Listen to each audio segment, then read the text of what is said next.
Ladies and gentlemen, welcome to Interlinked, the official Neo Tokyo podcast powered by Shrapnel and our very own guests project today, Crypto Unicorns.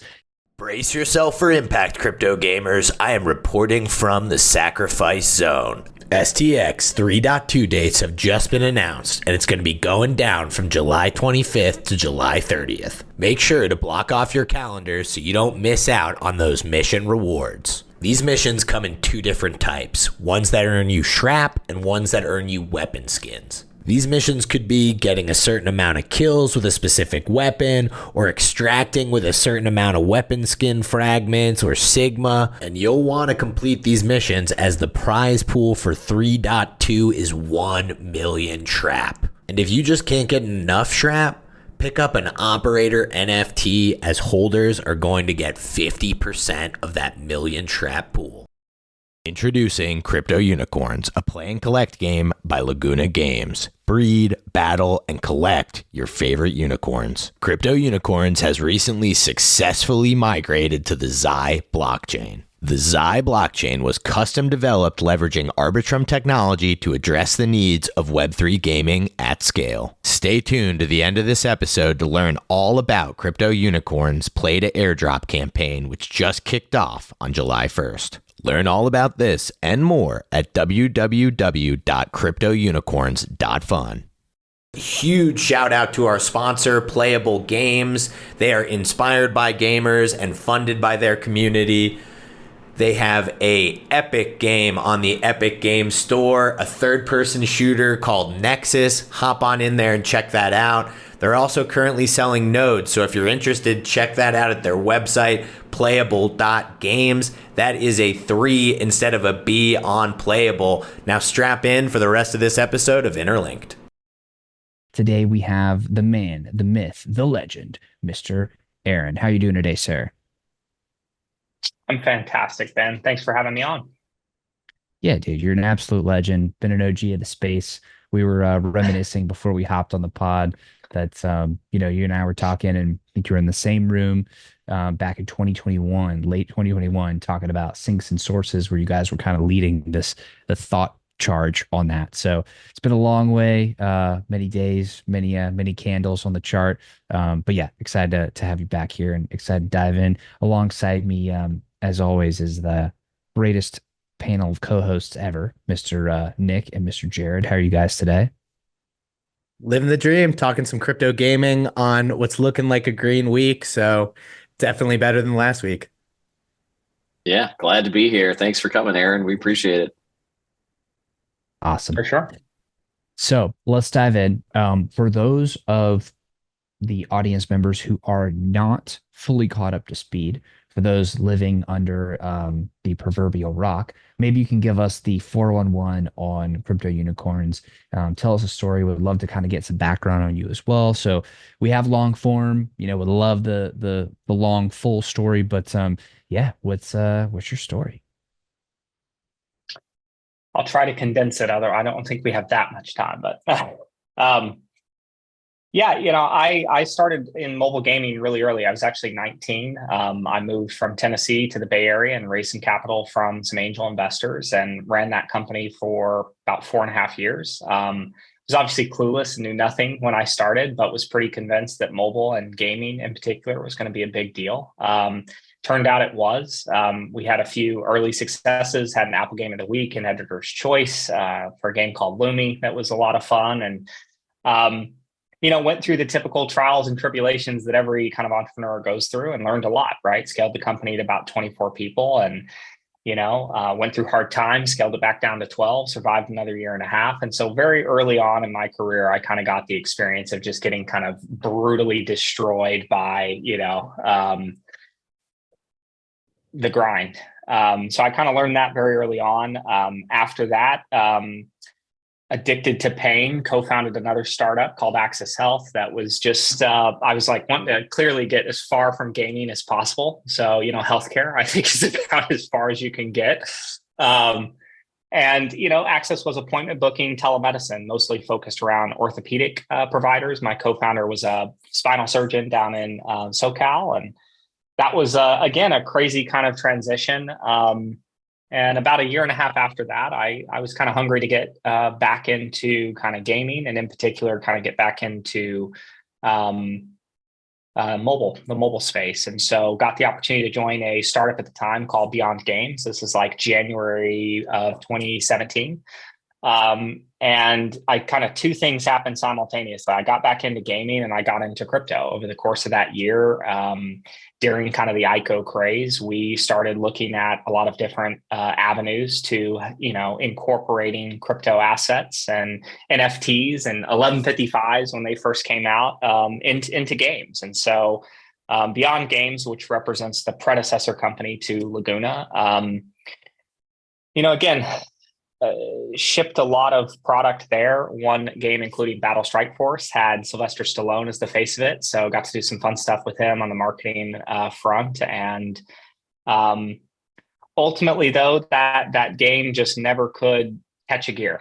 Forex strategy games notoriously need tens of millions of dollars of user acquisition money to really be successful. And so we were always kind of under the gun, not having that kind of money, and really, really, really struggling to try to get that struggling to get that game to grow beyond kind of its initial core set of a few thousand DAO that played it daily and spent money. And so at the end of 2019, we just were out of options. We almost got acquired by Machine Zone, which very famously had done a bunch of Forex strategy games, including Mobile Strike, which had Schwarzenegger as the face of it, Game of War, and things like that. And ultimately, that deal fell through because they were getting acquired by a company called AppLovin. So you get kind of caught up in that multi-tier shit show of Silicon Valley. And at the end of Beyond Games, my co-founder, now co-founder, and I, who was the tech director at BG, were kind of sitting across from each other. We just laid off the team in December, which is great timing, really great timing to do something like that. And the founding story of Laguna, as silly as it is I just looked at him and said, "Do you have another one in you?" And he said, "I do if you do." And we called about 60% of the BG team and said, "Hey, if we get funding by January 1st, will you guys join us?" And thankfully, every single person we called said yes. And we were able to get a small seed kind of round done over the holidays, kind of through my network. And January 1st of 2020, here we go, right? We're a clean slate. Fresh team, fresh funding. We're going to go and talk to all these VCs. And then, of course, COVID hit.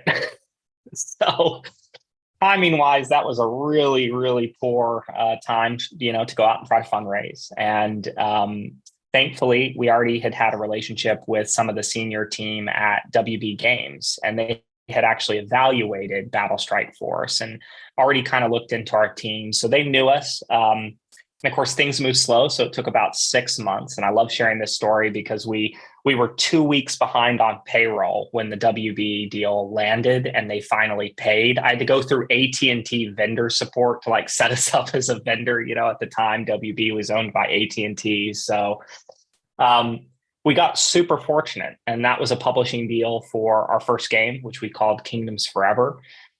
Which was a kind of Forex strategy meets team RPG or hero RPG game.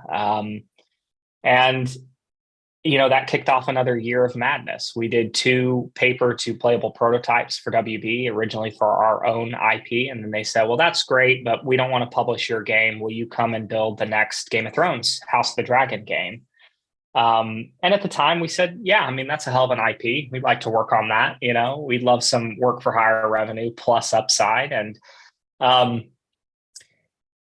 going into 2021, we were doing that work and approaching the playable prototype milestone, and WB started making acqui-hire noises, and they were saying, "Well, we can't have such an important IP worked on by a team that's not in-house. And so let's talk about bringing you guys in." And at this point I was like, shit, we rebooted this thing. We survived the COVID lockdown. If I can find a home, great. And they started stringing us along. And I guess, as I've become more experienced as an entrepreneur, I kind of realized, saw the writing on the wall. This isn't going to work out for us. And 3 things kind of came together. And I guess, Ben, this takes me back to when you interviewed me. So I hope, I guess this is a new audience, right? So I'm not repeating too much of the same stuff. But early 2021, it was, I had moved a lot of my trading activity. I guess one thing I skipped is 2017 red pilled into crypto. 2018, 2019 bear, became like a true diehard believer. The vast majority of my net worth is on chain. Like I am a self-sovereign individual, like fully, right? So I got bought in, really started doing a lot of like advanced DeFi stuff beyond farming food tokens, like, Uniswap V3 concentrated positions and things of that nature. And, obviously ETH mainnet was getting expensive. So I moved some of my activity to Polygon and said, if I'm comfortable with a few $100,000 in assets up here, given this multi-sig bridge kind of side chain narrative, like I bet players won't care at all, right? And so kind of seeing like, hey, I do think you can actually build a scalable crypto game on the infra that exists here. That was one big thing. The next big thing was what I already said, which was the WB stuff. Yeah, this isn't going to work out. We got to find somewhere to go. And then the third and final thing was just Axie exploding. I mean, that to me, I still look at as a watershed moment, similar to some of the early Facebook Canvas games that showed everybody that there was an enormous and massive opportunity in social gaming, and some of the early mobile games like Candy Crush, like Angry Birds, like Cut the Rope, like, and of course, Clash of Clans and Heyday, right? So like, I still, again, that was that watershed moment that kicked off arguably a bunch of irrational exuberance that led to a way more investment than the space needed early on. But again, it really showed there was something here. And they don't get enough credit for bringing everything that has happened kind of after them. And just because there were some unsustainable aspects of their system, like, again, they really did something that to date, no one else has compared with. And so I really looked at that, and I spent a lot of time, played the game a bit. I watched so many hours of other people playing to just kind of get a sense for it. And I went around to my team and just started red pilling. Ironically enough, 3 years ago, during this exact same time period. And so I went around and convinced everybody that we should pivot. And by the time WB got around to giving us a very terrible acquihire offer that was almost disrespectful in its structure, we were just ready to say, all right, thank you very much for the work to date, but we're parting ways. And we did. August 2nd of 2021, we parted ways. And 9 months later, we'd sold 30 million bucks in digital assets, right? So it was kind of this. It's still something that's hard for me to comprehend, is how quickly we kind of turned on a dime, left mobile free to play, got into crypto gaming. And then, we really caught the tail end of the bull. We did our damn initial mint on November of 21, and we shipped the game at the worst timing possible, let's be clear, May 5th of 2022. To 6 weekly red candles to the market bottom. So I have both, been able to really time things right and also really time things kind of wrong. But that was a lot. I mean, that's my background. That is how we kind of ultimately got into the crypto gaming space and started with crypto unicorns. And the irony of all of this is, you can imagine me going around to people who are working on Game of Thrones, one of the largest IPs in the world, kind of a serious war game. And I'm going, we're going to go and build this thing with fucking unicorns, right? And, a big part of how I got people over the hump is I told them, this is an experiment, right? Like, you can pretty easily look at the crypto space and go, a silly kind of unicorn IP might have a good fit, especially in a world where Bored Apes and shit are like popping off, right? So I was able to convince everybody there's potential here, but I always had the caveat, this is an experiment. And if it doesn't work, we'll certainly have enough runway to try again, right? And then, of course, again, 9 months later, 30 million in asset sales, right? And, one of the more successful projects in the space, especially at that time, and really even to this day. And so it's been a hell of a journey. I'm happy to kind of be here. And that's just literally the story up until we kind of pivoted. So. Yeah, that's awesome. Thank you for sharing that. And for all the founders in the chat, definitely go back and listen to that a couple times, because like when people say this is what hard feels like, that's what hard feels like. Like you guys had so many, roller coasters, ups and downs. Yeah.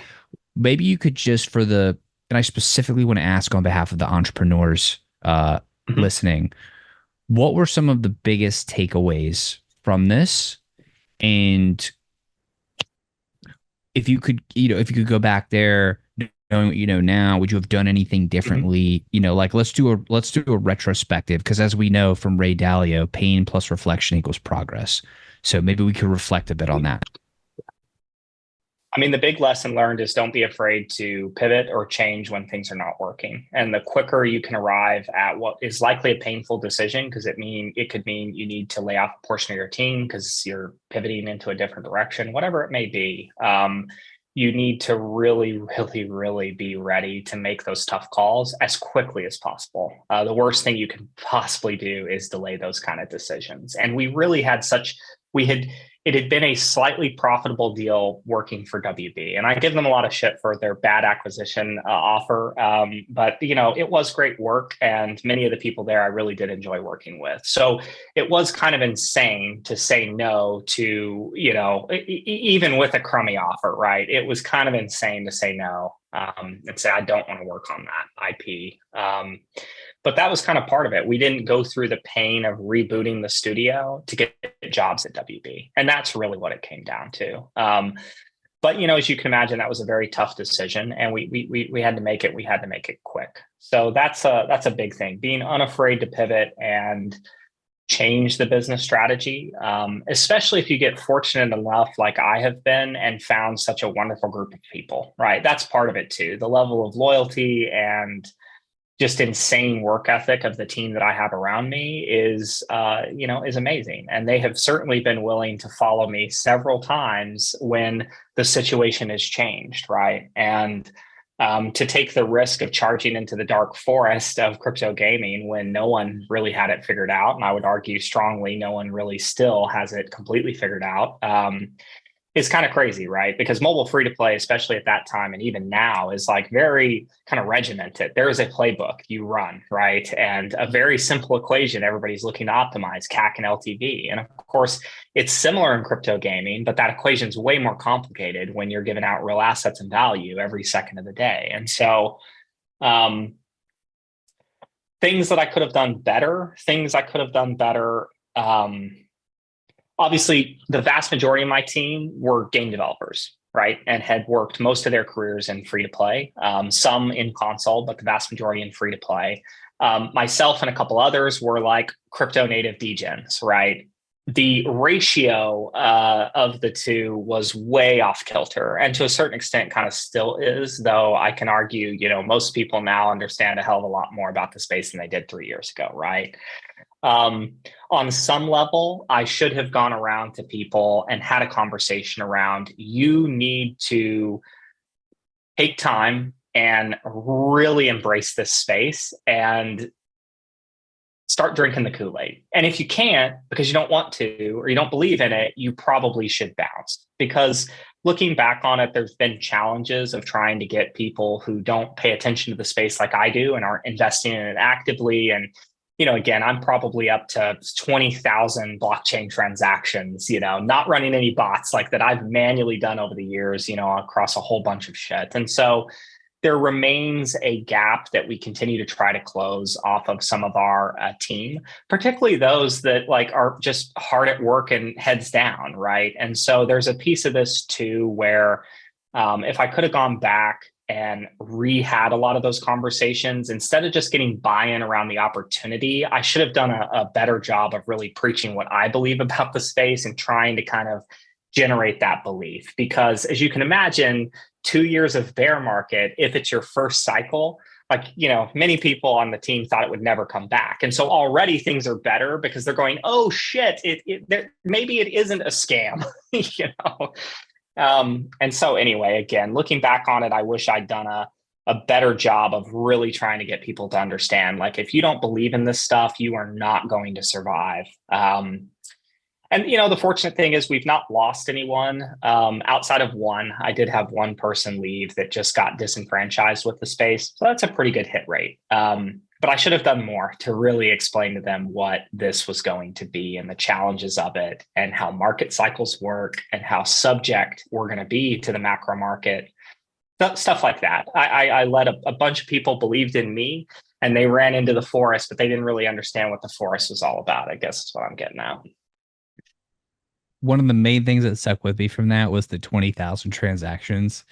whatever you do not go to fees.wtf and check the I know, gas, dude. the amount of you spent on gas.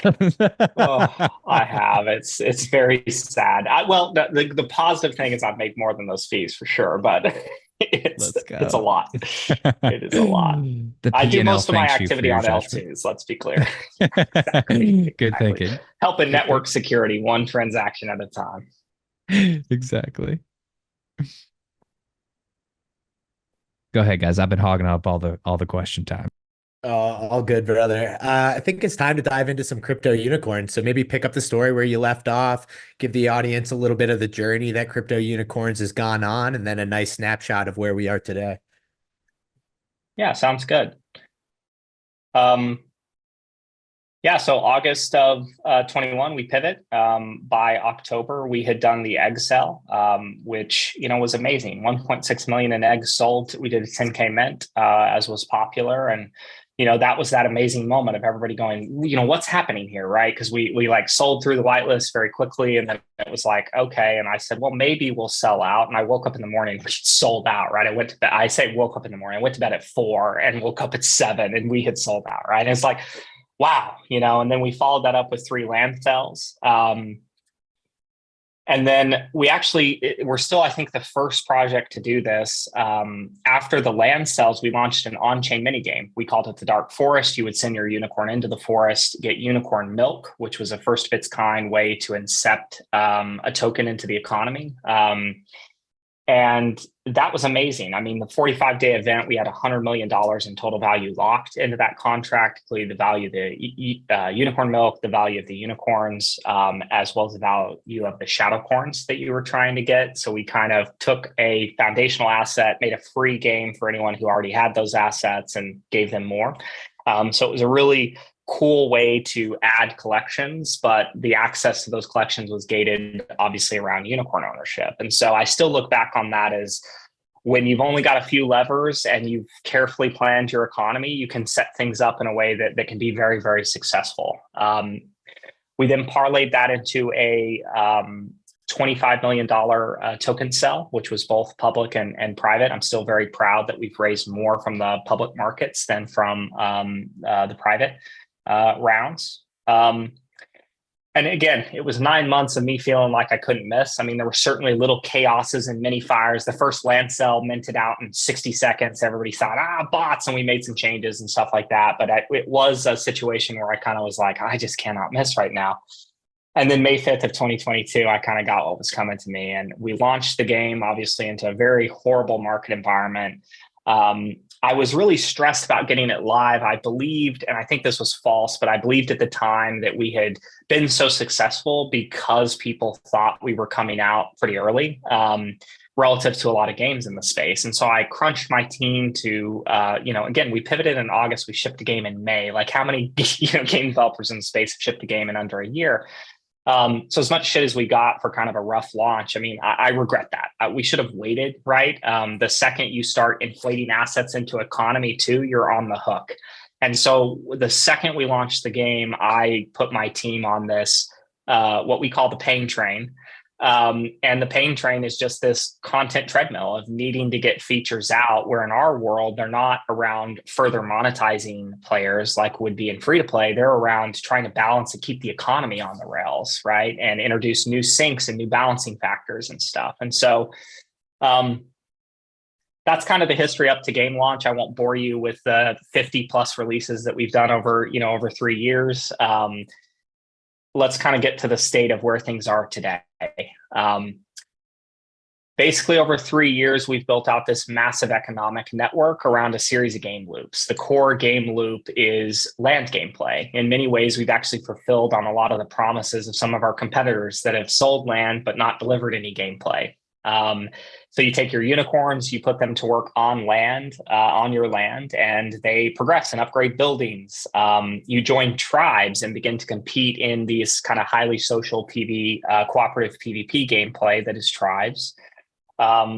Your best unicorns, you don't want just doing berries on the farm. So you send them to Joust. We have this phenomenal little Joust mini game that runs on the weekends that the best statted unicorns with the best gems equipped to them go in and play. in addition to land gameplay, we have the Shadowcorn collection. We're the first project to have a kind of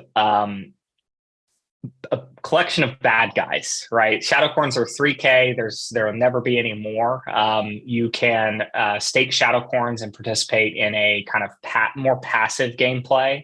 And Shadowcorns, based on their strength, actually attack unicorns in the real game world. So you may be going and collecting some berries or collecting a gathering cart, and your unicorn has been attacked by a Shadowcorn, and those earnings flow to the Shadowcorn holders, who are constantly fighting against each other to be like the prime evil and get the most out of that kind of collective pot. So it's still, to my knowledge, the first game. Crypto Raiders had an element to this where you could kind of own the raid bosses. So I do have to give them credit on some of that. But we're the first one to actually kind of really let you own a bad guy that you can kind of more passively stake and play. And it's very much a game for whale NFT collectors that want to participate, but want lightweight gameplay kind of compared to the unicorn side. So very much yin yang kind of tug of war that we've created there between two different sets of asset holders, which again is first of its kind. And the last part of our ecosystem is the second and third party games, which include Unicorn Party, which is a hyper casual set of PvP mini games, including Mob Run, Bumper Corns, and Unicorn Bingo. We just ran kind of a test campaign with that, hit 500K installs very quickly, 50K paying kind of wagering DAO, which was amazing. And we were actually the first game, to my knowledge, to get Apple approval on crypto wagering in app. So players would stake their tokens on the skill-based outcome and ultimately win. So that was really cool. And then Rainbow Rumble launches next month. We did an open beta in December. Rainbow Rumble is Wipeout meets Fall Guys with unicorns, and kind of Mario Kart style power-ups. So it's a lot of fun, very streamable kind of content. It has a free-to-play on-ramp as well, which Unicorn Party had as well. The core game does not.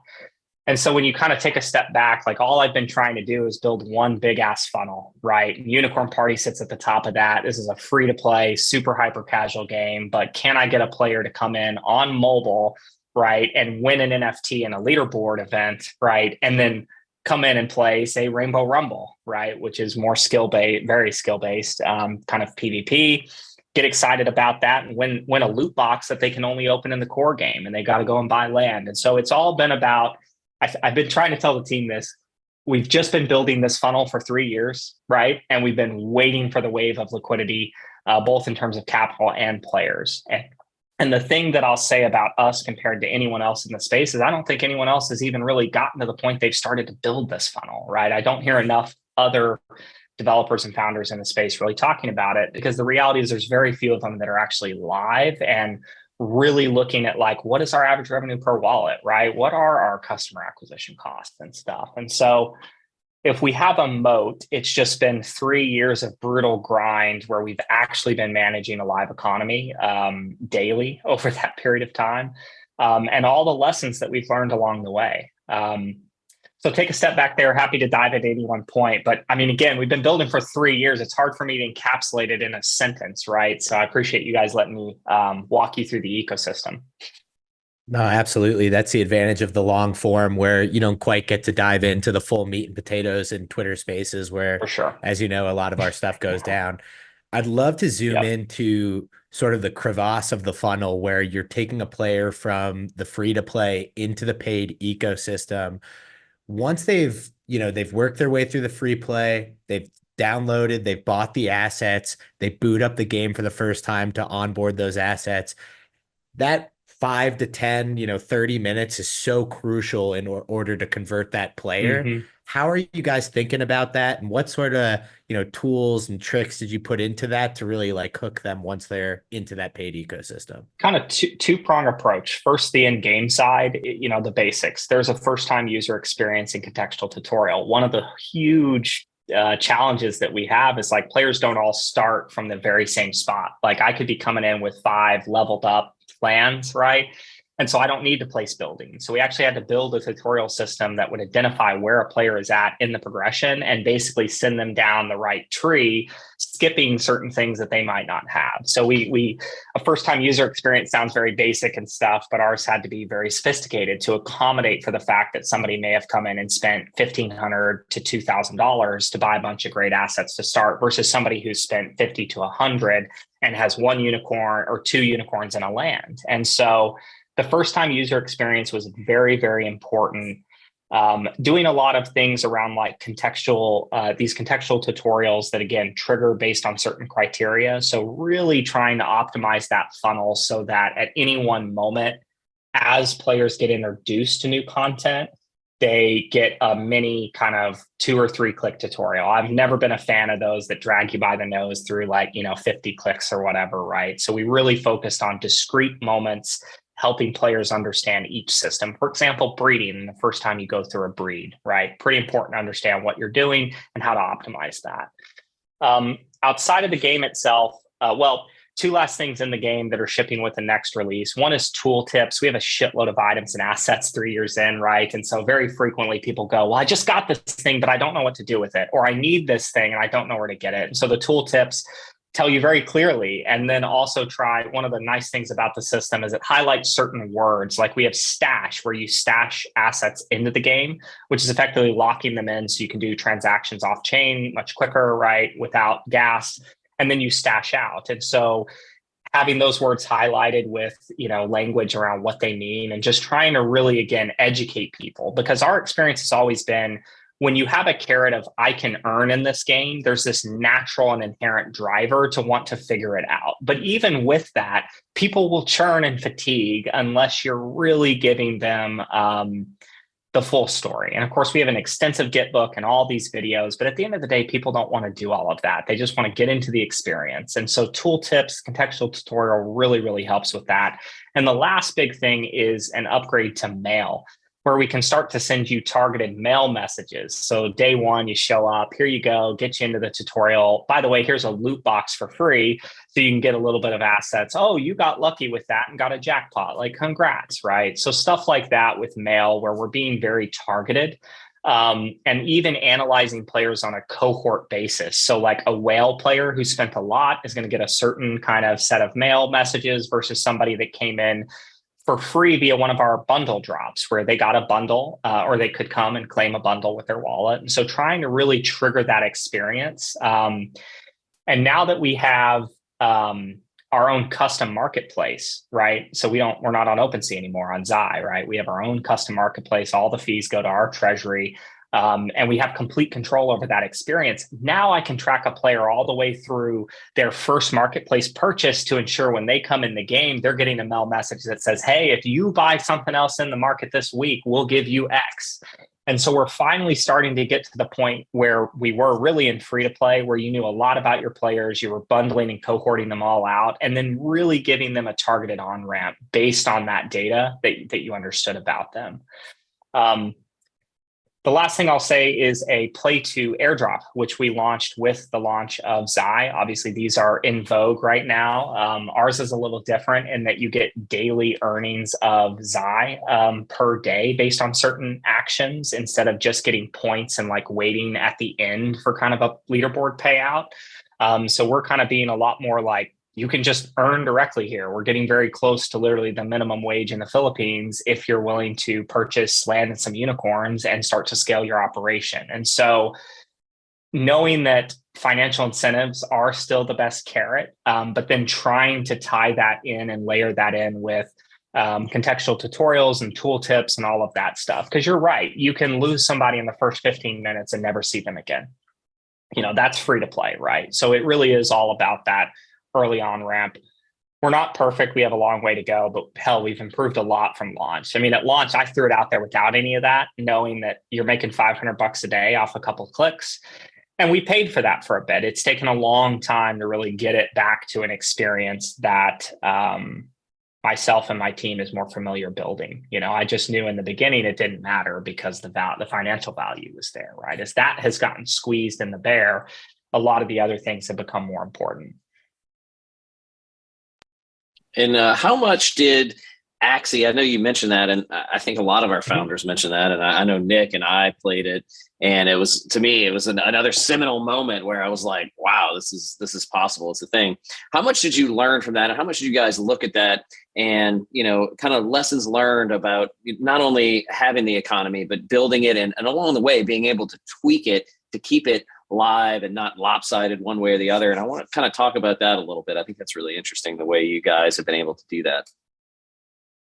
Now a word from our sponsors.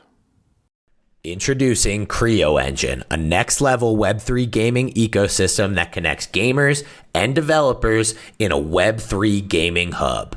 Hop on their Creo Play platform to check out current and upcoming titles like Evermore Nights, Slime Haven, Creonia Metaverse, and Arcade Fest. The team has earned the endorsement of the chairman of Indonesia's People Consultative Assembly and earned a 10 out of 10 from Hackin on their cross-chain bridge audit. Check all this out and more on CreoEngine.com. Introducing Ridotto, gambling infrastructure that offers seamless on-chain experiences. I'm excited to announce that Ridotto is the first real GambleFi project to be listed on not just one, but two major centralized exchanges, Bitmart and MEXC. Hop on their fully decentralized platform for lotteries, casino games, and betting. No KYC, no deposits, and instant payouts. All fueled by their RDT token, enabling you to play, build your own casino games, and bankroll as the house. Check all this out and more at ridotto.io. And now back to your regularly scheduled program. It was very clear looking at Axie that I think the brilliance of it was you just needed 3 Axies and you could get in. And, the Slay the Spire kind of cloney classic game was, solid. I mean, it was easy enough for people to grok. It wasn't the easiest thing. And even in the beginning, they didn't have much of a fatui and stuff, but the financial motivation kept people in. And it had a good game loop, quick session hits, right? And you get through it and stuff. And my greatest mistake, quite frankly, is not putting the thing at the end of our roadmap, which is our PvP puzzle battler team RPG game at the beginning. I think that would have been much better than trying to go the route of land gameplay first. But looking at their system, it was very clear that given there was just a couple of levers within the economy, this thing wasn't going to be sustainable the second they didn't have that influx of players.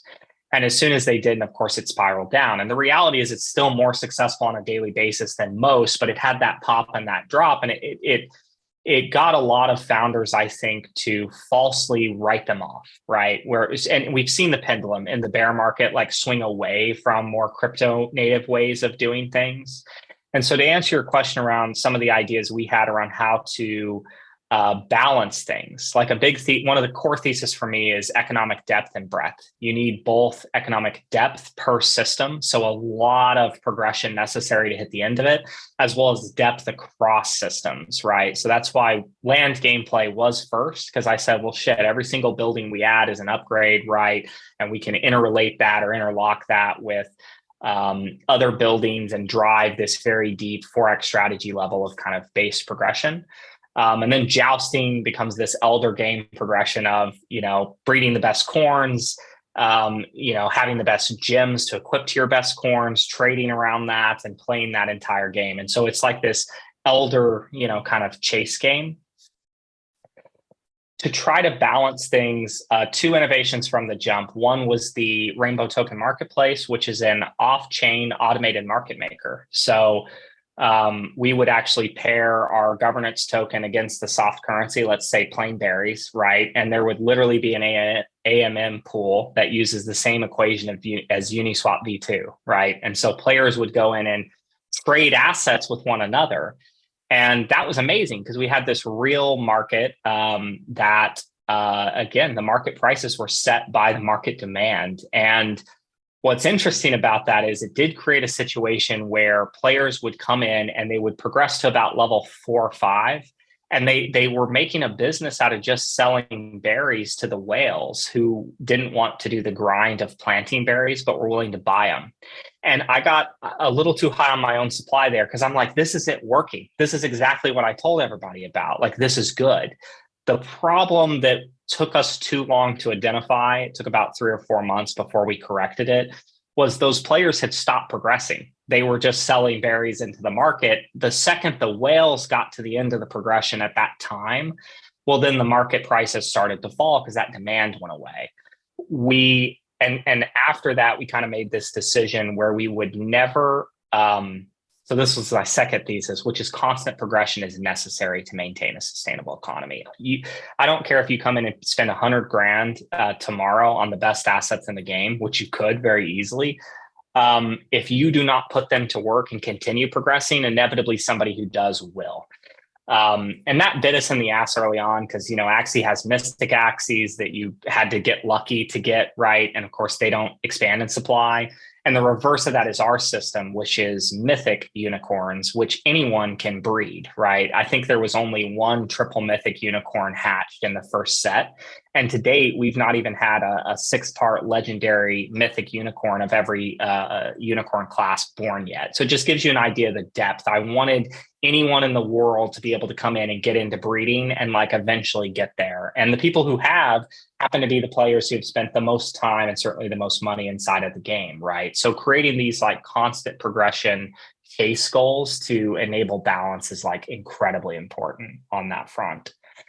And the last thing I guess on that is and this is a system we shipped this year that I wish we'd shipped at the beginning, which was unicorn soul burn, or you can burn a unicorn, you get the soul. The soul is then used to create high tier gems. And each unicorn, you can kind of think of it like a Thanos gauntlet, if you could put it on a hoof, right?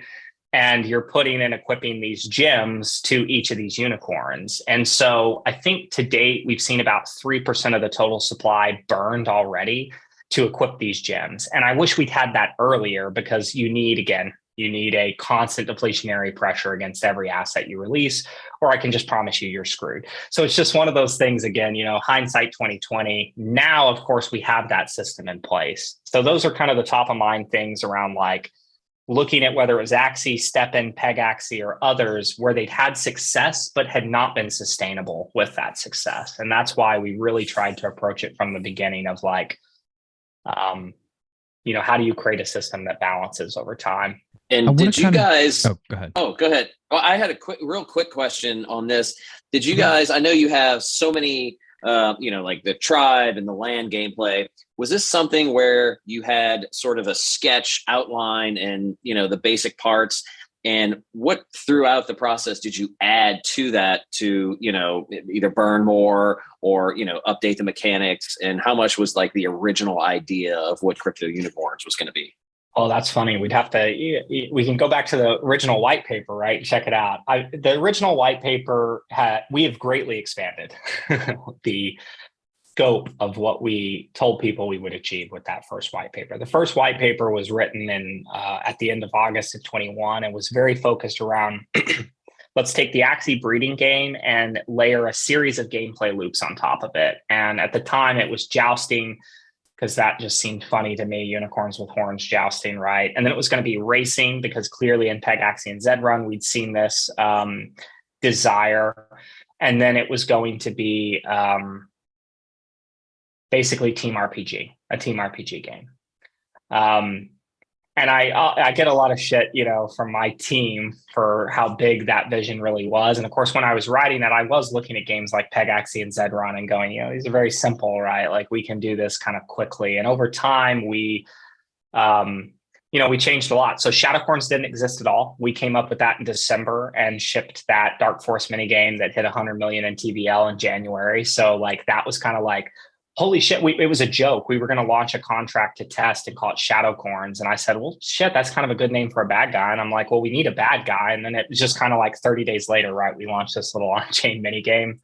So that kicked off the Shadowcorn arc of the roadmap and led to a lot of changes in terms of we can use Shadowcorns as a way to constantly force progression, because if you're not, your corns on the farm are going to get attacked more because they don't have the stats to compete. So that kind of got layered in there. With Team RPG, that's probably the vaguest of all the ideas that I had, because Team RPG, there's a lot of different ways you can take it. And so early last year, we actually worked with a third-party developer and had them build 2 playable prototypes, an auto battler and then a match 3 puzzle battler, similar to like Puzzle and Dragons or Legendary Game of Heroes.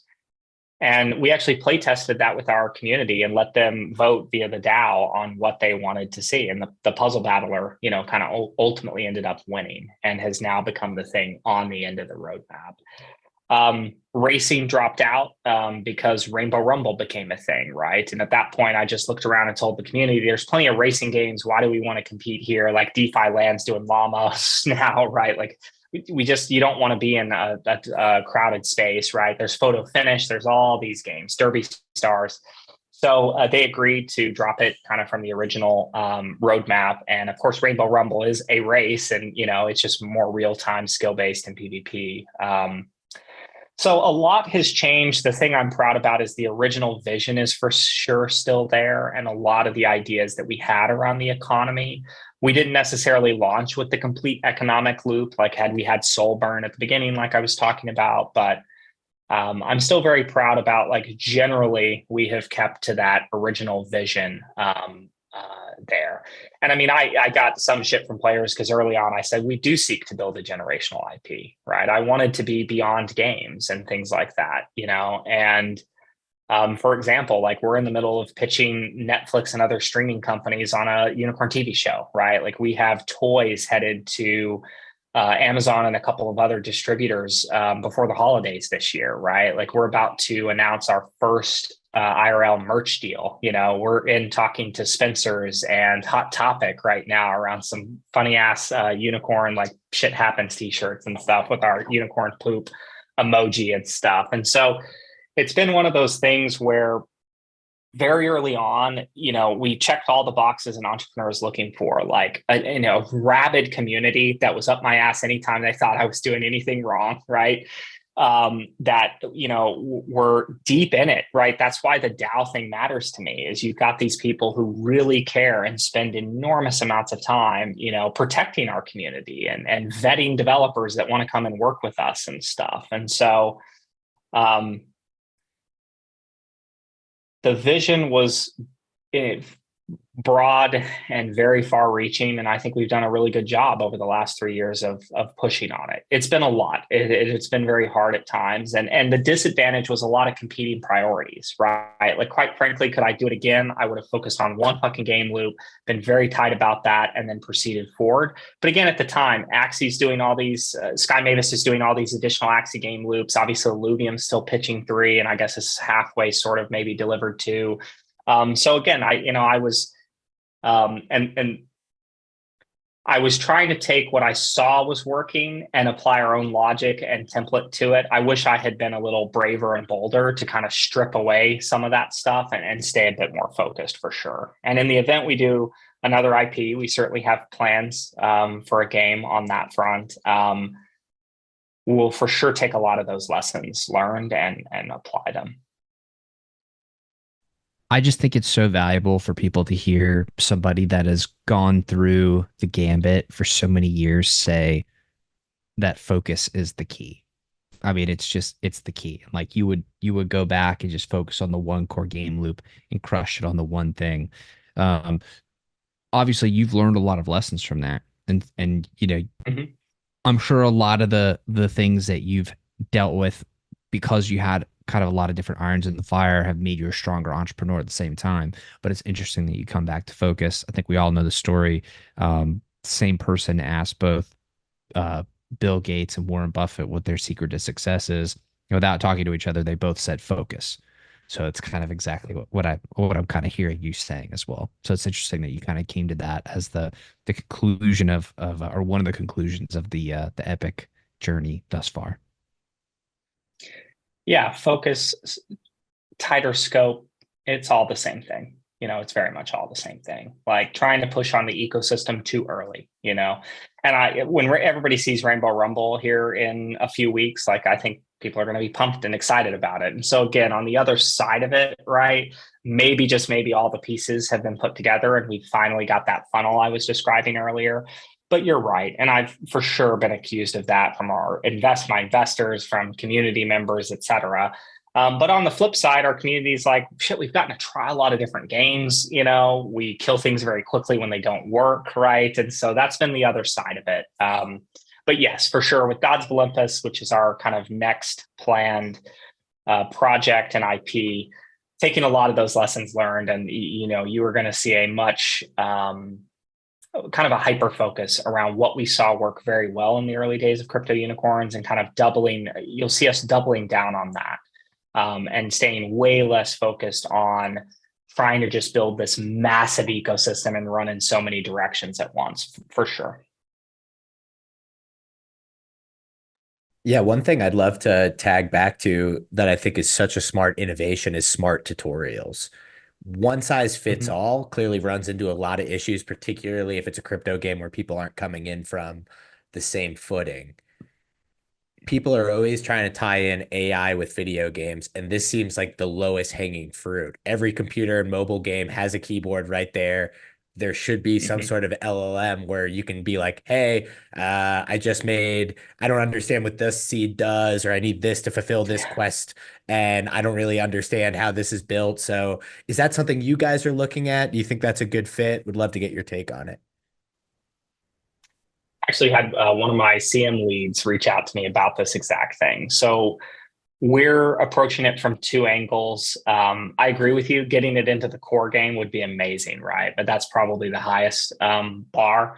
What we're starting with is you'll see here very shortly, going to our Gitbook, you can just ask questions of effectively a ChatGPT bot, right? And of course, it's been trained on all of our material, both in Gitbook as well as Discord and all that kind of stuff. And so I got that idea actually going to one of our RPC vendors who was using that inside of their docs. And I was like, oh, this is kind of interesting. And it was actually very helpful because I could ask kind of a technical question. It got me really where I needed to go. So that's a huge win. And then the second one we're going to try is on the marketplace. Help me understand what I need to buy and where to start my purchase journey. So that's another big one that we're looking at.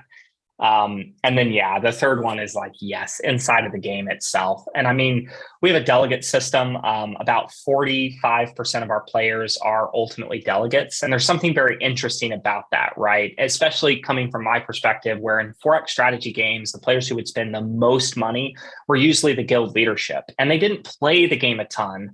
What they did is they played the social game, right? They organized their guild, they set criteria, right? And they would run and operate effectively a team, right? Or a little mini company in the case of games with real money and assets on the line. And so another thing that kind of got with Axie that kind of got muddled up in their collapse was like, oh, the scholarship will never work. And I'm like, well, there is a group of players and people that want to be the generals.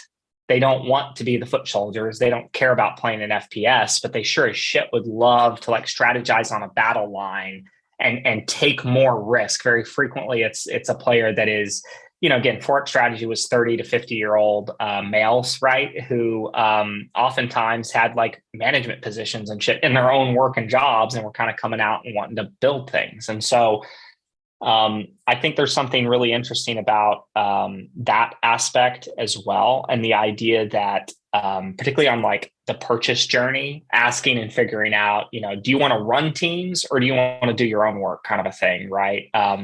Because I've started to realize, well, that's interesting. There is a different way you market to a person that, again, wants to kind of run a guild, run a delegate kind of scholar system, et cetera. And one of our greatest success stories, and we're about to kind of start to try to get some PR around this, is we discovered this one guy who had onboarded, I want to say 400 or 500 DAO, right, himself. And everybody was kind of saying, oh, he's running a scholar program. And I'm like, okay. And I meet him. It's this guy in the UK, and I won't mention his name yet until we start doing some of this PR. But he had exclusively recruited people on Facebook in the UK around just the idea that you could make money in a game. And his whole kind of scheme, if you want to call it that, was, after 90 days, he'd check in with people, right? And say, hey, if you're interested in continuing to earn, I have some scholars. And 50% of players would take that offer and do the scholar thing. And, he'd earn some revenue that way. And the other 50%, continue to play the game. And it was just fascinating to me that this guy is going to non-crypto natives on Facebook in the UK and getting them to onboard into this game around kind of the premise of, being able to earn. And one of our things is like that hook around the first time you breed a mythic unicorn, you're like, oh yeah, now you got to kind of dig into that, keep going. And so, I know we were talking about AI and integration into the game. I'm just kind of making the point that there's, I think, some really compelling opportunities to leverage those tools, right? Based on the type of player that's showing up. So it's, for me, it'll be like the AI needs to ask several questions first to determine who it's really talking to. And then it's going to be able to really do the best job of pointing that player in the direction of, what's going to kind of make them successful. Do you eventually see a world where each corn has its own storyline back thing and the AI is powering it and it can kind of engage in a unique way with a greater ecosystem? Or is that just kind of like pie in the sky dream right now, but or not on the radar at all? It's for sure a dream. We, in defense of me not having focus, I do cut projects. One that we cut was a title called Unagachi that was supposed to be basically a Tamagotchi. But the idea was, let's embed a little AI in this thing and really have a unicorn that has a personality.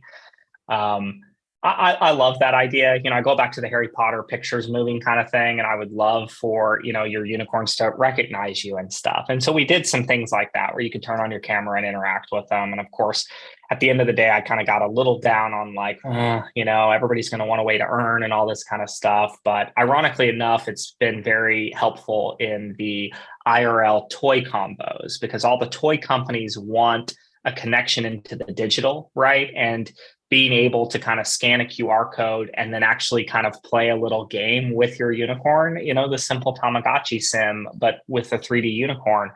Very, very compelling. I kind of had this moment a year or so into this where I realized NFTs, of course, are just a file format. It's really what you layer on top of that, right? You have this base layer of just hopefully an immutable record of metadata and obviously the image. And then on top of that, yes, what if we could tie a little AI agent to this thing that lives with it as it gets transferred? Maybe its first owner was kind of mean, and this unicorn unfortunately has a little PTSD, right? And you take it into your loving home kind of a thing. And so, no, I very much believe everybody loves to write shit off, right? So right now we're in the cycle where people are saying, are NFTs ever going to come back, right? And I'm like, hell yeah, they're going to come back, but they're not going to look like the first cycle, and they're going to have additional layers on top of them. And so for sure, I think there's a lot of really interesting stuff there. Right now, we're focused on trying to thread the needle with the toy companies because they're obsessed with that idea of scan QR code, dive into a digital experience. And bonus points, like the pitch that works really well so far is the idea you buy a toy for your kid, you get an NFT for yourself. Like that kind of gets exciting, right? Maybe you got to play the Tamagotchi game and keep the unicorn live for 30 days, and then you get into a raffle. And so there's a lot of ways. Again, I'm a funnel guy. I like to think about, well, how do we expose our IP to people that initially wouldn't come and buy something, but over time are going to get into that. So a lot of opportunity there. I think it's still very early, but I'm excited to see more of the AI projects scale in this space. 100%. I love the loop of the Phygital to Tamagotchi, because then it could either be like a raffle for an NFT or a very happy corn periodically, produces X, which has a tie-in into the ecosystem. Then you get that player being like, oh, I've got 200 of these gems or seeds. I might as well figure out what I can do with them. So I think that's a very cool way to and then they need to buy land. Yes. That is foundationally the plan. We still have an enormous amount of ETH in the treasury, and yes, we're drawing debt out against it, but I'm very confident we're going to have enough time with the way the cycle is moving to continue trying this stuff. It takes so long to really develop and put all this shit together. And that's just a testament to the fact that most of our competitors are either haven't released yet or just now starting to release. And we just took that opposite approach of we're just going to get in the arena and keep shipping code to market and learn. And like I said earlier, I really believe that's kind of our moat versus most of the projects in the space. They just don't have that. And if there's any advantage to me kind of trying to run in so many different directions at once, right, it's been that idea of, God, if I can get this tie-in, like you said, digital, and really get that narrative going. And the strength of our IP is something that I take no credit for. It's an amazing art team, and a massive shout out to our art director, Bo.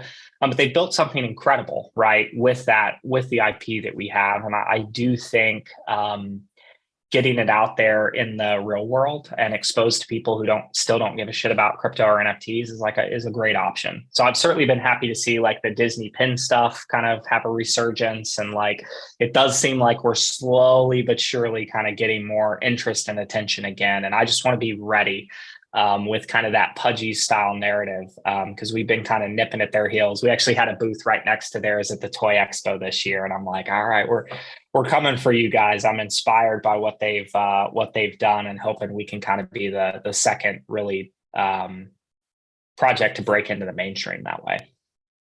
Well, and by the way, just to comment, I totally was not trying to criticize at all, talking about, trying all the different things, and then the focus piece. That's self-criticism. That's self-criticism. Well, you're way smarter than me, and you guys have done an amazing job. So there's no criticism from my side at all on that. But yeah, it is amazing to think about like how many ways you can truly engage a customer, like with the digital, the physical, the combination of the both. And just like the ability to really embed true value in multiple different ways on multiple different levels. I mean, that's awesome. Like, buy your kid a toy, get an NFT that actually is an asset.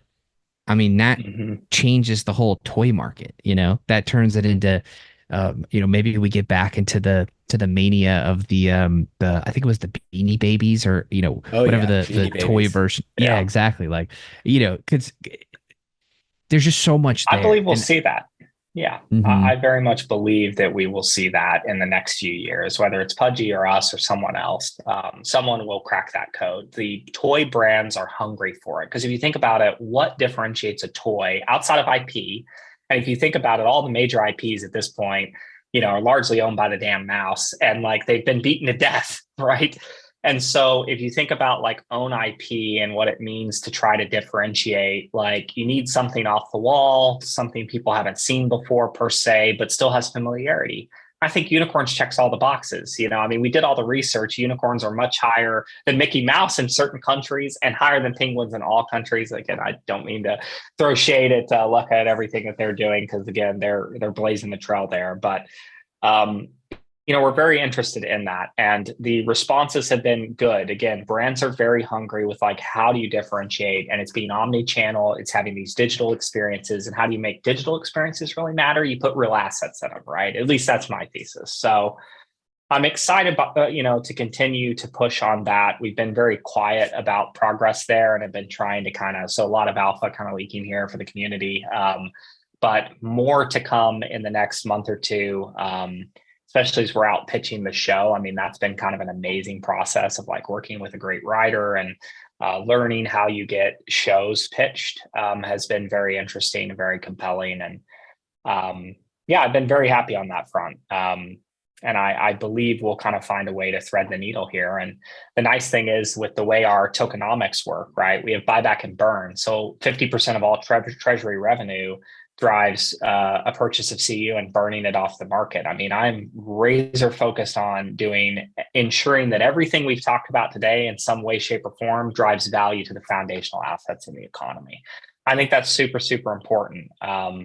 So hopefully we can do this 6 to 12 months from now, and we're on the other side of this, and we've got a lot of even more exciting stuff to kind of chat about in this traction story kind of coming offside. I mean, we haven't even really talked about that. Like, shit, we're at 10K unique active wallets and pushing that every single day. I mean, we're in rapidly approaching the top 25 gaming dApps, all chains. I think we'll be in the top 10 within the next 60 days. So it's been like this kind of phenomenal sprint to just get live on a new network, and all signs are, green. I mean, shit, we hit 100,000 in marketplace volume in the first couple of days, right? I mean, it's an exciting time. It's an exciting time. And it'll definitely slow down as we get into Pico bull season. That's for sure. Yeah, I've been trying to tell my team, like, take some time off while you can. It's a decent time. You guys have sprinted to get this migration done because, the second this thing goes crazy, it's just going to be a madhouse until it's over. And we've seen what happens and what we can do during those periods of time, and so we have to lock in. But yeah, no rest for the weary. So what's the secret alpha for somebody who's coming to the game today? They love it. They want to buy in. What's the secret alpha on what to look for their first unicorn? On your first unicorn, you're going to want to look at the genes for a unicorn. And it's pretty easy to understand because they're tier 1 through tier 6, right? So the more tier 6 genes you see on a corn, the better. And our marketplace lets you filter for this kind of information, so it's very easy. But what you're trying to do to give yourself the best start is to get a good bloodline, right? And begin to breed out a top bloodline. And quite frankly, I would spend a little bit more to pay another player. This is the beauty of this system. You're not paying me, you're paying another player to put in the work and the effort, right? Like foundationally, this is some of the shit this space, this is the promise of this space. Go buy the progression from another player. So start there, start with a good high tier bloodline. At the end of the day, Star class is a little overbred because they were the best at jousting for a while. So I would stay away from that class. I would look at one of the underbred classes and try to build those kind of top tier bloodlines out of them. It's recommended that you buy higher tier, like rare or mythic land, because you're just going to have more utility or ability to use all of the unicorn classes on those lands. So that's a good way to kind of get an early leg up. If you're less of a grinder, buy Shadow Corn and be the bad guy. Stake it. You can come back once or twice a day. It's an easy appointment check-in. You kind of basically build out a minion army, rank on a leaderboard, kind of fight with other Shadow Corn players. When Twilight Tactics, the event kicks off and the game gets more brutal, like you're going to print for a little bit. So if you're more passive and not looking to get super into breeding and wanting to grind the farm gameplay, Shadow Corns are where it's at. Their floor's done very well. Mythic Shadow Corn still going for a couple of ETH. So there's only 50 of those bad boys too. So that's a great start. Obviously with CU and the token itself, I mean, again, we've ripped the cord off of, utility burn. So all CU spent in the game is burnt, right? We are really the first, I would say, hyperdeflationary game token, right? We're on track to burn 15% of the circulating supply just with the wallets we have today. So what happens when we double or triple down, right? And then you combine that with 50% of all treasury inflows, whether it's from toy sales, whether it's from marketplace transactions, new land being minted. Our land is minted on a bonding curve. There will only ever be 1 million total land plots, right? At 16 land plots per account, that's like 60,000 or so players that can actually have a full 16 land empire, right? So when you start to talk about like how the economy scales over time, and that's the thing, the token has been beat up for sure in the bear, but you have to look around and go like, what other projects have this, right? And the system in place and have actually, again, aligned value with the holders of the assets. So with CU itself, you have a super high utility token. You can stake it and earn more. You can LP it and earn Xi and Grail and soon Arbitrum tokens. And so I would advise people that want to play unicorns and land, get high stat bloodlines to start and give yourself that head start. With people that want to be more passive, get a Shadow Corn. With anybody that just wants to participate in the upside, get a little bit of the CU token and take it and come govern with me. I look forward to fighting you in the forum. Oh, I absolutely love it. And on behalf of Neo Tokyo, super thankful for the starter packs that were given. I got to try out the game and made my way through the tutorial and have my land set up and my corns. I didn't know about the trait level of the gene, so now I'm gonna go and check back with anticipation. But the Xi migration seemed to have gone very smoothly. I hadn't used Xi before and had no trouble. You guys were very kind and dropped us all one Xi, so that made things much easier. I hadn't go through bridging and whatnot, but no, it's been super smooth process so far. Amazing. Yeah, I'm happy to hear it. I mean, Xi is night and day different from Polygon. It's just more advanced tech and infra. And yeah, I mean, it's been amazing to kind of get across and onto that new network. And yeah, I mean, I'm excited for what the future holds. I mean, we continue to chart every single day up and to the right, and I'm just kind of praying every day it keeps going. And we haven't even really, our largest scale activations haven't happened yet. I mean, again, it just feels like we're just getting started. With the Xi migration, we arrived back at the start line, and now we're really where game developers should be, actively optimizing and looking at every step of the funnel and just trying to constantly tweak, tune, and refine until you get it. So I'm happy to be here. It's going to be a hell of a lot of work, but we're ready for it. Love it. And before we wrap, want to be respectful of your time. Is there anything we left on the table, any closing thoughts or anything we missed? Feel free to grab the mic and dive into anything we did. I think we covered all the core highlights. I think for me, again, we're at the start line. We have really begun to push on growth. We are seeing results and traction. Go look at us on DApp Radar if you don't believe me, right? We are charting and climbing. And I expect the next 90 days to be a very, very, very critical. And I've been telling my team, this is the most important period of time we've had in the entire history of the project. How many times you get an opportunity to completely restart with brand new tokenomics and a fresh new story, and 3 years of feature development and work kind of already behind us. And so, like I've said several times, I believe our moat as a team, for people who haven't checked us out or have looked at us, written us off, like, again, if you're looking to evaluate and take a bet on teams, I think it's really hard to look at everything we've done and learned and built along the way and argue that there's a group kind of better than us. So I'm really inviting people to come and check us out right before, hopefully, we finally see this flywheel spin, because that's the one thing I'll promise. We have built the largest flywheel the industry has ever seen. And as it begins to spin, it will become kind of a black hole. And that's its intention, right? That is the mechanism design that we've kind of set up. And it took 3 damn years to get here, but I'm very, very excited about what the next period of time looks like. So anybody that still believes in GameFi, come check us out. Hell yeah. We're very grateful that you took the time to educate the Neo Tokyo community and our general audience on all that you guys have been up to, and plenty of lessons for the founders. One of my favorite is put a freaking bad guy in your game. Almost every game needs a bad guy. So there's too many sort of utopian games out here in our crypto space, not enough bad guys. So that'll be my closing thought.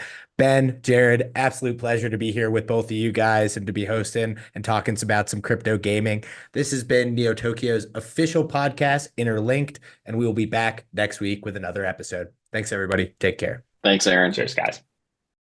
Crypto Unicorns is available to play now on their website, and their Play to Airdrop campaign just kicked off on July 1st. Players can now earn daily Xi rewards just by playing the game. Try it out for yourself and breed, battle, and collect your favorite unicorns, all while earning your slice of the Xi pie. This is not an opportunity to miss, so hop onto their website, www.cryptounicorns.fun, and try it out for yourself.